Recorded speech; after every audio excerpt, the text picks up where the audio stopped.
Ah, there he is. Oi, Trigger. Here. You know my brother, don't you, eh? Yeah, of course I do. How you going, Dave? Sorry I'm late, Del boy. I had to pop round my sister's to arrange an alibi for next Thursday. Joyce, Del. Del. What? Why'd they call him Trigger? Does he carry a gun? No, it's because he looks like a horse.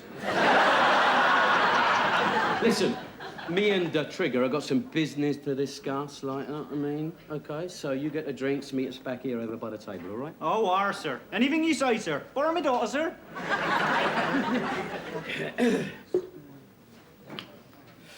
No, very clever kid, you know, my brother.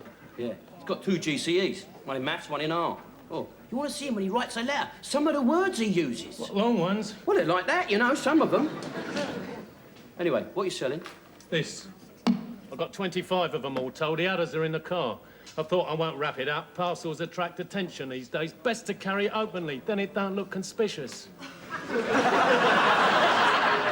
Oh, yeah, that's good thinking, that trick. Yeah, very good thinking. Goes so well with your sling-back Wellington boots and your off-the-shoulder donkey jacket. You look like an executive hod carrier. Wait, Rogers, what do you think of this? Infra dig, innit, eh? It's plastic. Plastic. Old English vinyl. Combination locks. Yeah, dinky little handle, I don't know. Might be able to push some of them around the old squash clubs, eh? Shouldn't have anything to do with them, Del. Police most probably looking for them right now. Tell us the truth. Are the police looking for these things, Trick? No, they're not, Del. And that's the truth. Why are you hiding it under the table, then? Well, because you never know when they're going to start looking for them, do you? Leave them. Wait, shh, stum, right? Oi, we're partners. At least respect my opinion. All right, Rodney, I'll respect your opinion. How much? To you, Del boy, £17 each. You know what happened to the real Trigger, don't you? Roy Rogers had him stuffed. All right, then, 14. 14, leave it out. 5, 12, 6, 10, 9. 8. Done. That you were a 6-year-old little nipper when God smiled on Mum and made her die. 2 months after that, Dad packed his bags and left us to fend for ourselves. It was me that kept us together. Nothing to do with Grandad. He was an out-of-work lamplighter waiting for gas to make a comeback. I grafted 19, 20 hours a day to put groceries on that table. All right, it wasn't always double legal, but you ate the finest food that was going. All you ever give me was TV dinners and convenience foods. If it wasn't frozen or dehydrated, we didn't eat it. If you'd have been in charge of a Last Supper, it would have been a takeaway. Well, anything was better than the salmonella and chips that Grandad used to knock up. Del. Look, don't get me wrong. I'm grateful. I don't want your gratitude, ungrateful little git. Don't know what is the matter with you, Rodney. Sometimes I hesitate to tell people that you're my brother. Well, I always say I'm your social worker. Do you mind telling me exactly what it is that's made your life a misery? Well, you've always treated me like a child, didn't you?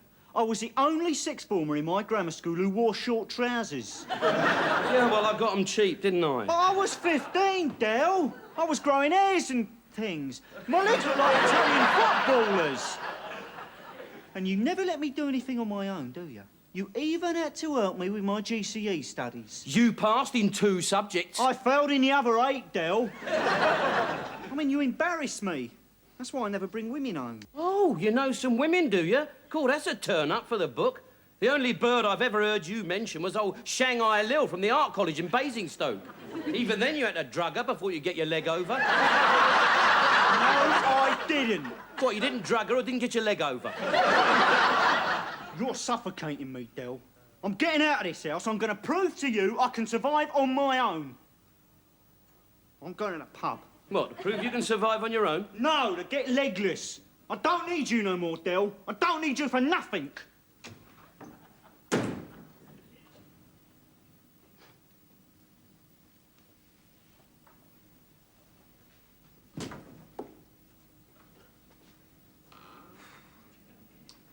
Del, I was just wondering.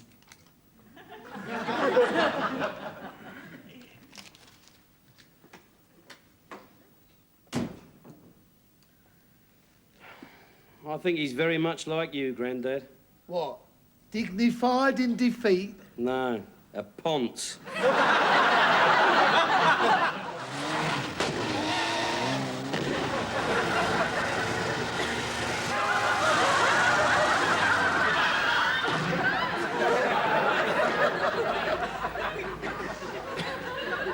What's the matter? Brakes a bit spongy, are they?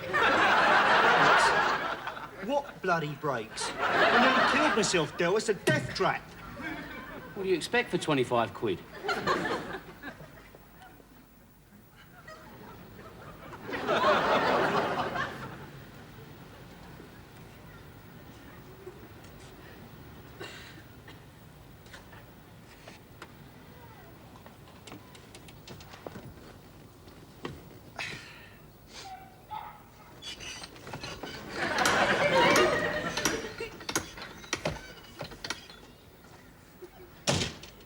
Shock absorber's gone. Well, it has now. What's it like? What's what like? The car, you dingo. What do you think I'm talking about, your flaming coffee? The car. Oh, well, you know, it's a bit overpriced. It's a bit overpriced, yeah, that's what I was going to say. Says 23,000 on the clock. Is that genuine? 25? Well, the last time I looked, there was over... 22,500. Quite right, Rodney. No, I had the RSE do a 500-mile road test on it. Well, you know, better safe than sorry, that's what I always say. It's beautiful, though, isn't it, eh? Beautiful. What do you think? Sonnet lumière, wouldn't you say? Well, don't know if I go quite that far. Oh, yeah. I mean, look at this, eh? Genuine leather upholstery there. Where would you find genuine leather upholstery like that these days, eh? Here, do you know that the East African gazelle became an endangered species for this model? Sacrifice well made, I'd say, wouldn't you? No, it's an enthusiast model, this one, and I can see that you are, in fact, a genuine enthusiast. Don't give me that crap, mate. I can make up my own mind. And I don't need any help from no Cockney villain. Cockney villain? Cockney villain? Oh, there's no need to be like that, sir. I mean, after all, the British and the Australians are cousins across the sea, aren't they? I mean, if your great-granddad hadn't been a bloody villain, you could have been one of us. Say la vie, Sam Ferrier. Allow me to point out some of the optional extras on this one, sir, for you. Look at that. The anti-dazzle mirror in here. You'll notice that we got the old, look at that, the one-speed wiper. And we've got... Oh, yeah. Perfect example of the sporting tourer. And, of course, it comes complete with a full 2 weeks MOT still left to run.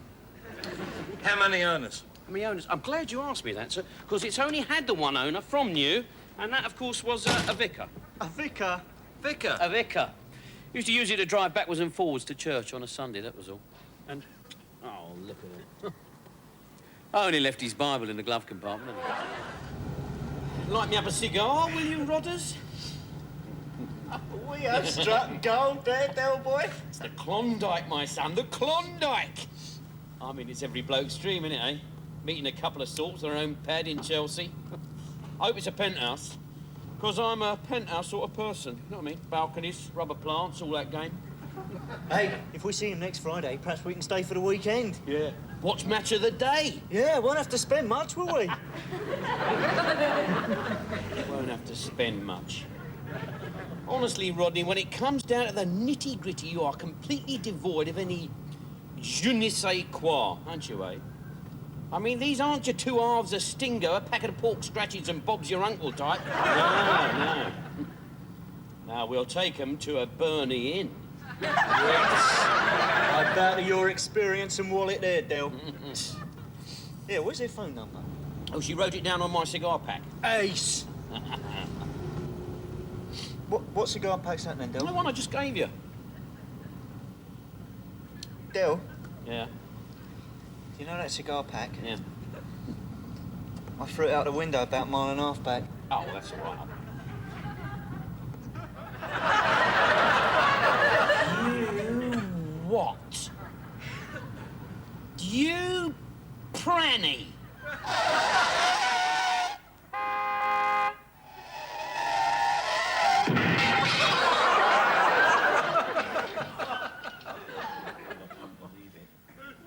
I just do not believe it.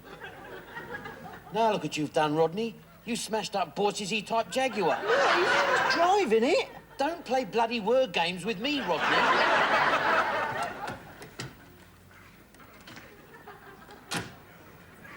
What is your game, pal? What is your game? Are you blind or something? I'm really sorry about that, mate.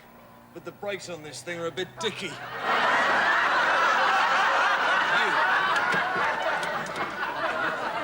flaming galahs all day long. Now, come here. Friend of yours, is it, Vimmel? He's no one's friend. Listen, John, I don't know what this Barney is all about, and I don't want to know. So why don't you chaps get out of the way before someone gets a smack in the ear, all right? Please, don't threaten me with violence, my friend. My colleague here is a second dan in karate. And I'm a black belt in origami. Get out of the way.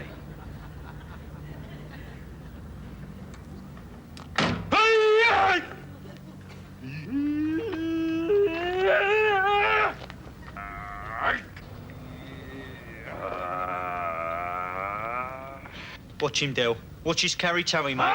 Watch your bloody carry-terry in a minute, Rodney. Just shut up, will you?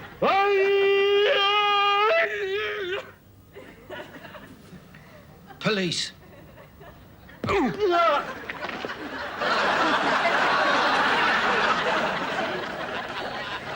Rodney, you and Vimmel, in the car, quick. Right, let's go. Well, it's been very pleasant meeting you both. Have a nice evening, won't you? My friend, it's not good to part in such circumstances.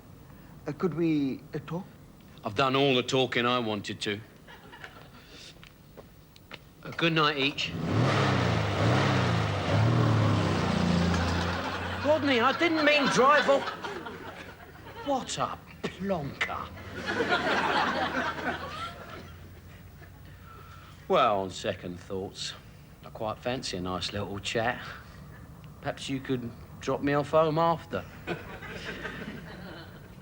Oh dear. Come on, me old mate. Come on. You'll be all right. You'll be all right. Here, what happened?